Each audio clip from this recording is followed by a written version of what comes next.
నమస్తే, నేను మీ Lakshmi. Welcome to my channel Lakshmi taste and feast.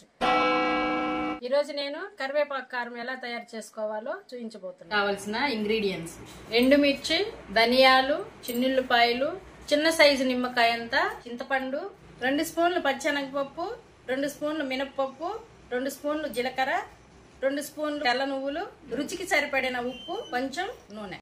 Process లోకి వెళ్దాం. కొంచెం నూనె వేసుకొని ఎండుమిరపకాయలు వేయించుకోవాలి. 2 స్పూన్లు పచ్చెనగపప్పు, 2 స్పూన్లు మినపప్పు సన్నని మంట మీద దోరగా వేయించుకోవాలి. ధనియాలు, 2 స్పూన్లు జీలకర్ర,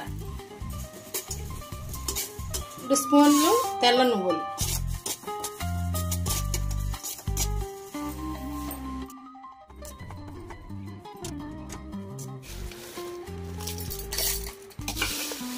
మనం వేయించుకున్న ఎండుమిర్చి దినుసులన్నీ మిక్సీలో వేయించుకొని, చిన్న సైజు నిమ్మకాయ అంతా, చింతపండు, రుచికి సరిపడా ఉప్పు,